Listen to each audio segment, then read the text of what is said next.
Começa agora. AEDAS no ar.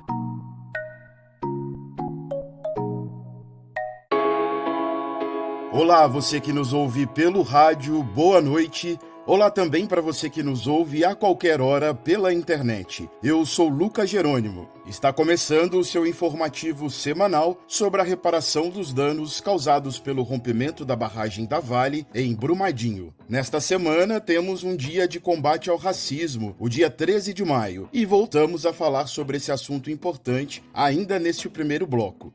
Este é o AEDAS no Ar, programa da Associação Estadual de Defesa Ambiental e Social de Minas Gerais, AEDAS, Assessoria Técnica Independente das comunidades de Brumadinho e da região 2 da Bacia do Rio Paraupeba e Represa de Três Marias. No programa de hoje, você confere os repasses sobre o que aconteceu na audiência pública no Tribunal de Justiça de Minas Gerais, que tratou do processo de liquidação coletiva ligada à reparação dos danos individuais das pessoas atingidas. E mais, continuamos a falar sobre o anexo 1.1, dessa vez sobre o crédito e microcrédito. Fica com a gente que o programa de hoje está só começando. Você está ouvindo AEDAS no ar.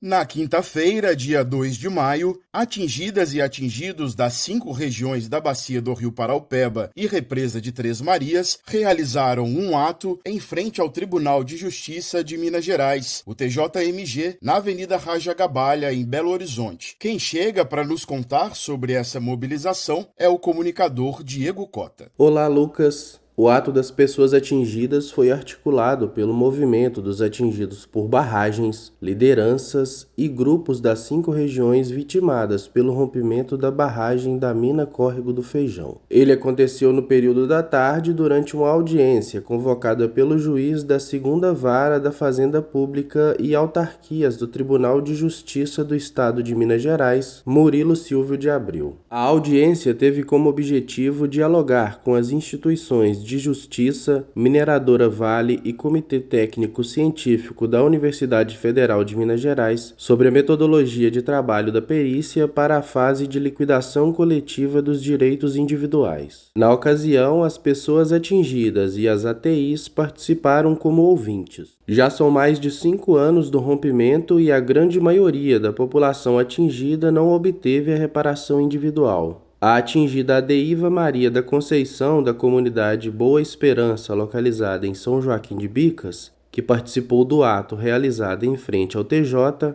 contou sobre a situação vivenciada no território. O que me motiva a estar aqui nesse ato hoje é pela reparação de danos. Pela reparação individual, não só para mim, mas para todas as comunidades atingidas. Para mim é importante porque nós, assim, com o rompimento da barragem, nós sofremos muitos danos e continua assim, sofrendo esses danos. Então, assim, eu acho importante que venha ter essa reparação de danos.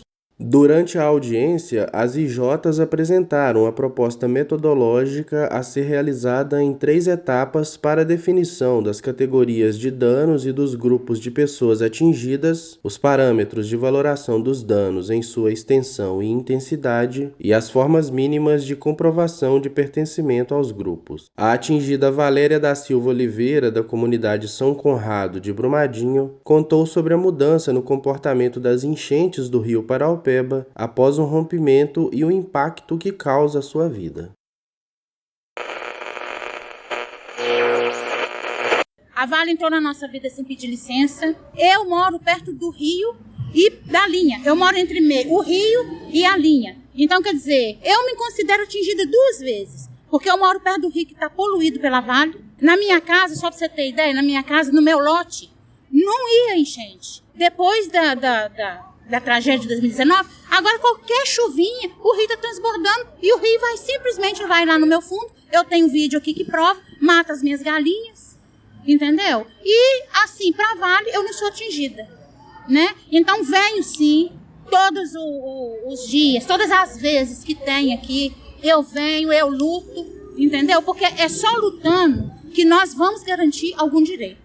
Assim como o depoimento da Valéria, são diversas as queixas da população atingida ao longo da calha do rio Paraopeba e da represa de Três Marias, fortalecendo a necessidade da liquidação coletiva para os danos individuais. Como encaminhamento da audiência, o juiz Murilo Silvio de Abreu definiu que as instituições de justiça devem se manifestar, informando quais categorias de danos devem ser consideradas na liquidação coletiva. O prazo para essa manifestação é o dia 16 de maio. Após isso, a Vale terá 10 dias úteis até 3 de junho para se manifestar. Outra audiência será marcada após as manifestações para continuar a discussão sobre a metodologia da perícia. Voltamos com você, Lucas.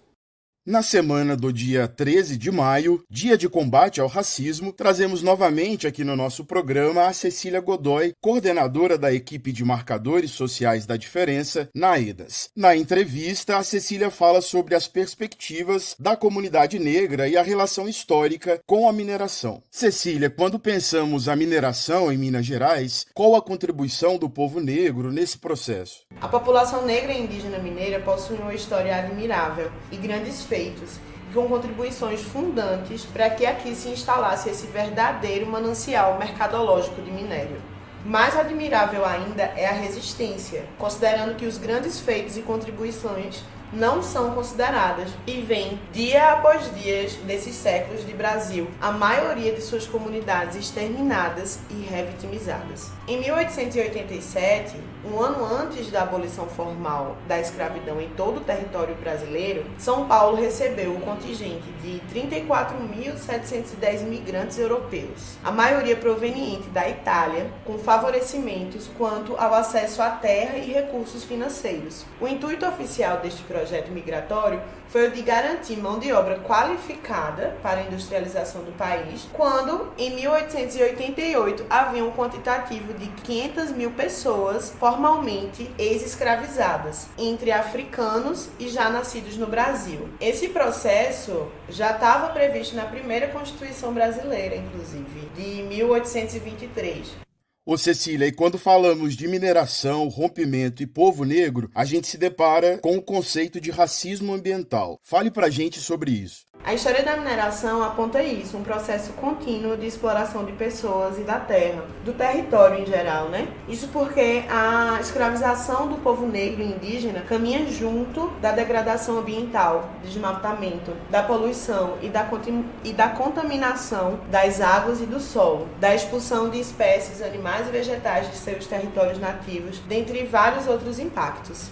Agora, olhando especificamente para o caso de Brumadinho, a gente compreende que uma das chaves de entendimento da tragédia e dos danos que ela produz é a noção de racismo ambiental. Essa ideia nos diz que pessoas negras, indígenas, pobres e os seus territórios onde são desenvolvidos e experienciados, os seus modos de vida, são mais atingidos por injustiças e problemas ambientais, como a contaminação das águas, a falta de acesso à água de qualidade, a gestão de resíduo tóxico, dos lixos e resíduos em geral, que provocam a contaminação do solo e do ar. E de que maneira a conscientização sobre esse tema pode contribuir para uma nova realidade diante desse contexto de luta constante por reparação? Bom, o que a gente pode dizer é que as populações indígenas e afro-brasileiras acumulam uma longa trajetória na pauta por reparação. Digamos que são os mestres e mestras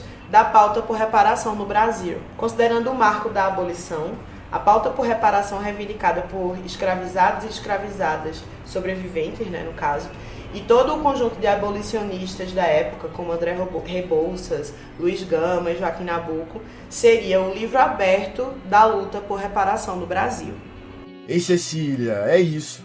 Muito obrigado por participar aqui com a gente, por compartilhar essas informações que são importantes para consolidar uma outra sociedade possível, sem racismo e opressão. Intervalinho rápido e daqui a pouco a gente volta para falar sobre crédito e microcrédito no anexo 1.1. Voltamos já. Estamos apresentando AEDAS no ar. Voltamos a apresentar AEDAS no ar. Voltamos. Chegou a hora de falar sobre o anexo 1.1, que prevê os projetos de demandas das comunidades e as linhas de crédito e microcrédito. E é no crédito e microcrédito que vamos focar no programa de hoje. Para isso, chamamos o Samuel Silva e a Rosenide Almeida, que trabalham na entidade gestora do anexo 1.1. Olá, pessoal. Eu sou Samuel da Silva, secretário executivo da Caritas Brasileira Regional Minas Gerais, instituição que lidera a entidade gestora do anexo 1.1. O crédito e o microcrédito no anexo 1.1 são, de um modo geral, empréstimos de dinheiro em condições melhores que as disponíveis no mercado, que têm o objetivo de reparar e desenvolver as comunidades. No edital de contratação da entidade gestora, há regras e uma perspectiva de que essas linhas de crédito e microcrédito devem facilitar o acesso aos recursos por pessoas de baixa renda, pessoas vulnerabilizadas ou pequenos e médios empreendedores, evitando situações de aumento da pobreza. E como serão definidas linhas de crédito e microcrédito? Bom, essa definição ocorre através do plano participativo, que explicamos nos vídeos anteriores. Isso porque a definição dessas linhas será resultado da avaliação dos danos sofridos, da análise das características socioeconômicas das comunidades e das regiões, com o objetivo de pensar como o crédito, o microcrédito e os projetos vão gerar a reparação dos danos e o desenvolvimento das comunidades atingidas.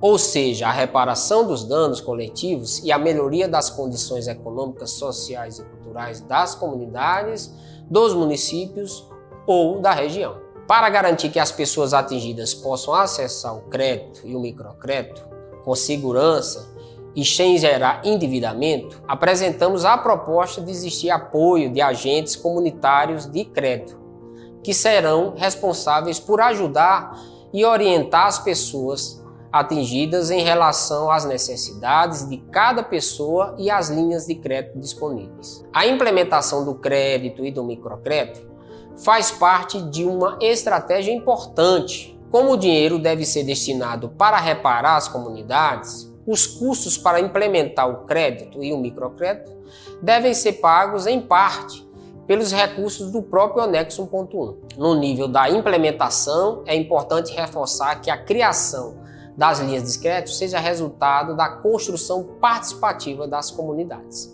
E a seguir, falaremos dos fundos rotativos solidários e bancos comunitários, para que todas as pessoas e comunidades atingidas conheçam as possibilidades de finanças solidárias. Olá, pessoal! Eu sou a Rosenide Almeida, assessora técnica da entidade gestora do anexo 1.1. Na sequência do que Samuel falou, temos uma parte importante da política de crédito e microcrédito, que é o chamado crédito solidário. Os fundos rotativos são uma forma de fortalecimento das comunidades e coletivos por meio de criação de poupanças comunitárias, ou fundos comunitários que funcionam com rotatividade e solidariedade. Nos fundos rotativos solidários, a pessoa que recebeu o empréstimo se esforça para que outras pessoas possam ter o benefício também de receber. Esse movimento de aplicação, reposição e reinvestimento obedece a uma lógica de solidariedade e comunhão. Por isso, estamos propondo a criação pelas comunidades de um fundo rotativo solidário e sugerimos que sejam usados 5% de todo o valor da política de crédito e microcrédito pensado para a fase piloto desses 2 primeiros anos. Esses recursos poderão ser distribuídos em 10 fundos solidários, sendo um por região, um para os povos e comunidades tradicionais, um para as mulheres, um para as juventudes, um para pessoas negras e um para outros grupos e segmentos vulneráveis. Outra proposta da entidade gestora é a implementação de bancos solidários e moedas sociais, uma experiência da economia solidária voltada para o desenvolvimento local. Nessa metodologia, os empréstimos são realizados em uma moeda social, que circula apenas dentro de territórios específicos, comunidades, por exemplo. A definição de quais comunidades ou regiões deverão receber os bancos comunitários deverá ser feita a partir de inscrição das comunidades interessadas e os critérios de escolha construídos de maneira participativa no Conselho Interregional. E aí, gostaram do vídeo? Continue nos acompanhando que ainda temos mais 2 vídeos. Muito interessante a explicação e pela proposta já dá para visualizar como o crédito e microcrédito funcionaria na prática. Todas essas propostas estão no Manual das Comunidades, elaborado pela entidade gestora, e para mais informações acesse o site da Caritas no endereço mg.caritas.org.br. É hora de música, é hora de cultura popular aqui no nosso programa.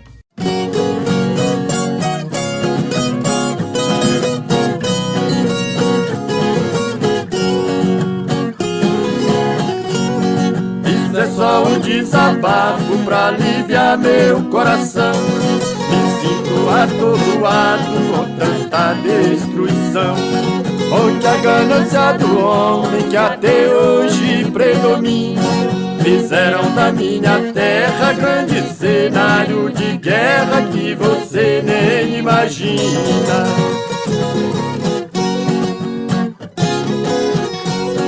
Tá difícil suportar a dor que meu peito sente. Perdi parentes e amigos, tanta gente inocente, vítimas da crueldade de um povo sem noção, que acham que tem poder pra fazer e acontecer e são donos da razão.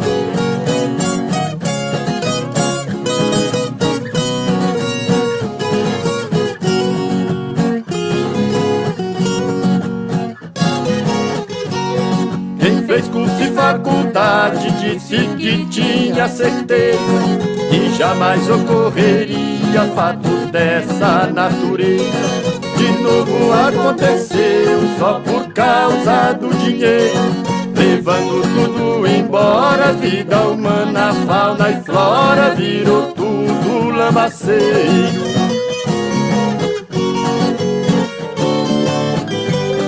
Peço a Deus que nos protege, que nos dê força e esperança, que a justiça seja feita pra combater a ganância, que o homem aprenda de vez, entenda o que vale mais, a natureza que chora, a vida humana, a fauna e flora, ou se é bem material.